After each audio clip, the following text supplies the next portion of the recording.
अनंत करुणानिधि, वात्सल्य वारिधि, सिद्धांत पारगामी, धर्म के स्वरूप को स्पष्ट दर्शाने वाले वीतराग भगवान महावीर स्वामी के श्री चरणों में भावों से वंदन।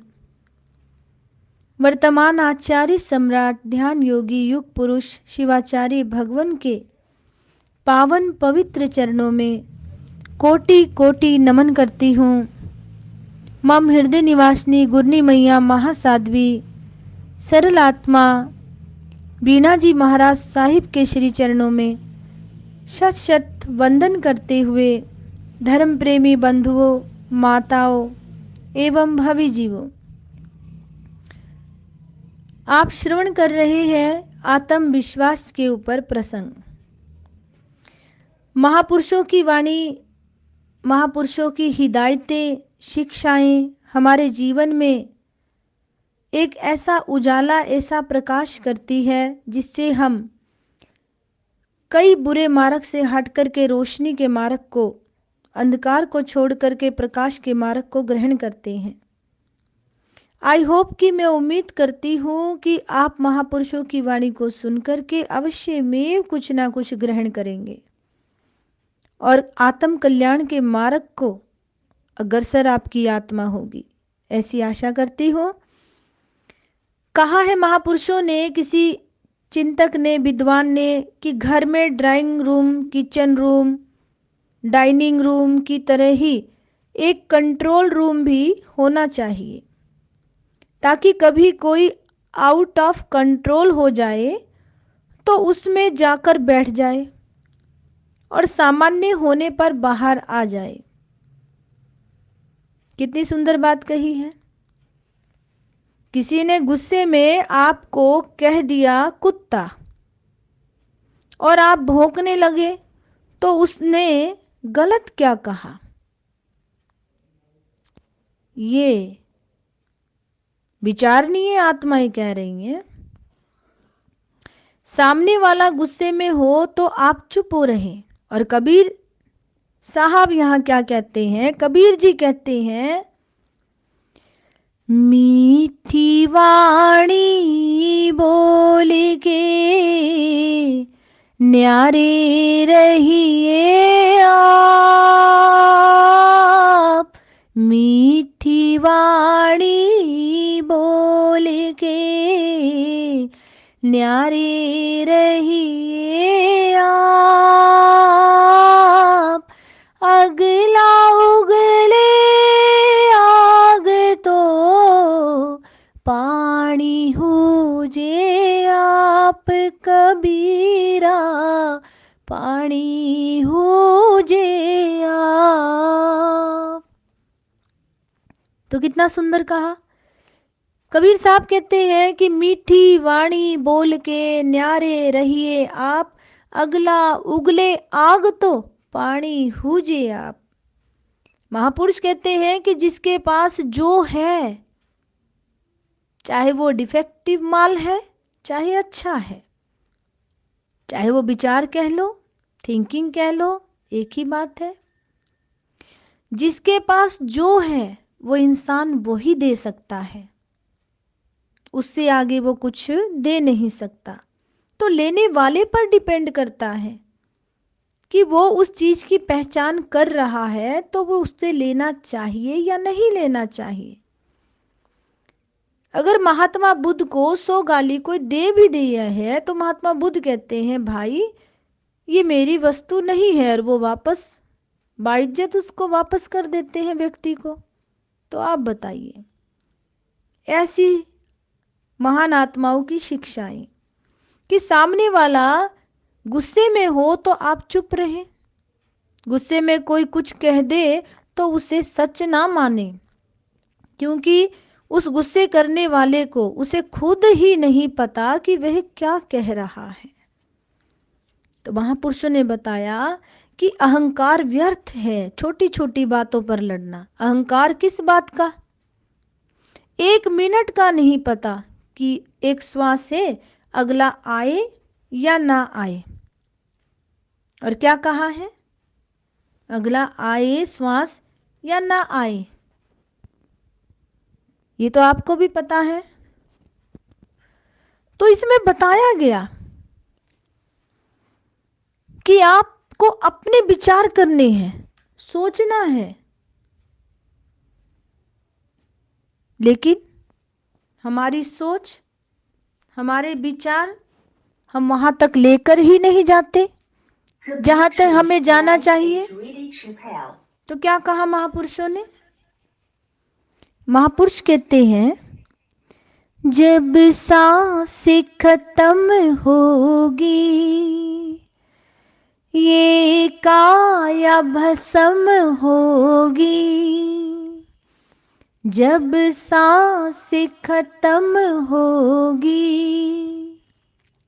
ये काया भस्म होगी, कलियां इस गुलशन की एक रोज फना होगी, जब सांसें खत्म होंगी। कि महापुरुषों ने फरमाया कि जब सांसें खत्म होंगी ये काया भस्म होगी। एक क्षण लगता है इस शरीर से इस ऊर्जा को निकलने में, आयुष्य खत्म होगा तो पता ही नहीं चलेगा। तो अहंकार किस बात का? रावण के लिए भी कहा कि 1,00,000 पूत 1,25,00,000 नाती, ता रावण घर दिया ना बाती। अहंकार व्यर्थ है। अहंकार किस बात का? यहां सभी तो क्षणभंगुर है धर्म प्रेमी बंधुओं। आसमान को देखो तो सोचना कि हम कभी आसमान से ऊपर नहीं उड़ सकते, और जमीन को देखो तो सोचना कि हमें एक दिन इसी मिट्टी में मिलना है। पर सच्चाई तो ये है कि जीवन मिट जाता है, किंतु मनुष्य की इच्छाएं और अहंकार नहीं मिटती। इच्छाएं अनंत है, आकाश की तरह है, असीम है। इच्छाओं को नहीं, इच्छा शक्ति को बढ़ाइए, आत्मविश्वास को बढ़ाइए, आत्मविश्वास को। और मैंने कहा था, आपने अनेक बार अनुभव किया होगा कि जो व्यक्ति आप पर अपनी शक्ति का प्रभाव डालते हैं, आप उनका विश्वास करने लगते हैं, क्योंकि वो आत्मविश्वासी है। इस सब का कारण उनका आत्मविश्वास ही है धर्म प्रेमी बंधुओं। जिस व्यक्ति में आत्मविश्वास होता है वे स्वतः ही दिव्य दिखाई पड़ने लगता है, जिसके कारण हम उसकी ओर खिंच जाते हैं और उसकी शक्ति पर विश्वास करने लगते हैं। उनके लिए ऐसा तभी संभव हो सकता है जब आत्मविश्वास का अद्भुत बल उनकी शक्तियों को उत्तेजित कर दे। आपने ऐसे अनेक विद्यार्थी भी देखे होंगे जो शिक्षा और योग्यता में असाधारण होते हुए भी तरक्की करते हैं, अपने उद्देश्य की ओर बढ़ते चलते हैं, जबकि उनके साथी यही सोचते रह जाते हैं कि उनको कोई मार्गदर्शक मिले। आपको ये पता होना चाहिए कि किसी को आपकी योग्यता और बुद्धिमत्ता देखने की फुर्सत नहीं है। लोग तो ये देखते हैं कि आप अपने उद्देश्य की ओर कितनी तेजी से बढ़ रहे हैं। आप जितना अपनी योग्यता पर भरोसा रखेंगे, भय और शंका को दूर कर देंगे, सफलता आपके उतनी ही करीब आएगी। धर्म प्रेमी बंधुओं, माताओं, भभी जीवों, जो गुण आप में विद्यमान है, आपके चेहरे पर उनकी झलक स्पष्ट अंकित रहती है। इन गुणों का प्रभाव दूसरों पर बिना कहे पड़ता है। अनुभव कर लेना, जांच पड़ताल करके देख लो।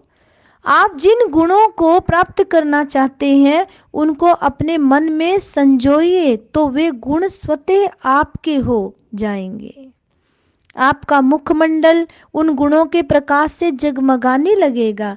यदि आप अपने चेहरे, आचरण और व्यवहार में उच्चता लाना चाहते हैं तो आपको सबसे पहले अपने विचारों में उच्चता लानी होगी, तभी आपको सफलता प्राप्त होगी, अन्यथा नहीं तो सारा जीवन झंझटबाजी में ही निकलता है। दूसरों को एक बार बुरा कहोगे तो 1000 बार आप बुरे ही बनोगे, दूसरा बने या ना बने। आपके किसी भी कार्य की नींव का मजबूत पत्थर आपका आत्मविश्वास है, आपकी विचार की स्वच्छता है। इस विचार में ही ऐसी अद्भुत शक्ति छिपी है कि आप प्रत्येक कार्य कर सकते हैं। आपको ये बात सदा याद रखनी चाहिए कि जो व्यक्ति पूर्ण आत्मविश्वास से ओतप्रोत है, उसे अपने भविष्य के प्रति किसी प्रकार की चिंता नहीं रहती, उसे कोई चिंता नहीं सताती। दूसरे व्यक्ति जिन संदेहों और शंकाओं से दबे रहते हैं, वे उनसे सदैव मुक्त रहता है। आत्मविश्वास के कारण ही विचारों की स्वतंत्रता प्राप्त होती है धर्म प्रेमी बंधुओं, और इसके कारण ही महान कार्यों के संपादन में सरलता और सहायता मिलती है। ये महापुरुष फरमाते हैं। तो मैं ये कहना चाहूंगी कि आपके अंदर आत्मविश्वास की जागृति हो, भरोसा हो स्वयं पर, तो दूसरे हम पर स्वतः भरोसा कर लेंगे। किसी प्रकार का स्पष्टीकरण मत दीजिए, अपनी जगह सही रहिए।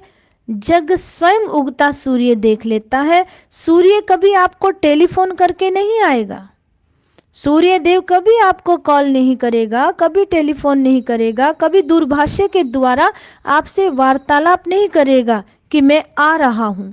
लेकिन सारा जग, सारा विश्व उसे उदय होता हुआ अनुभव कर लेता है, देख लेता है, और उसकी 15 मिनट की रोशनी और धूप में निकलते ही वो विटामिन डी दे जाता है, और पक्षी उस विटामिन डी को लेते हैं।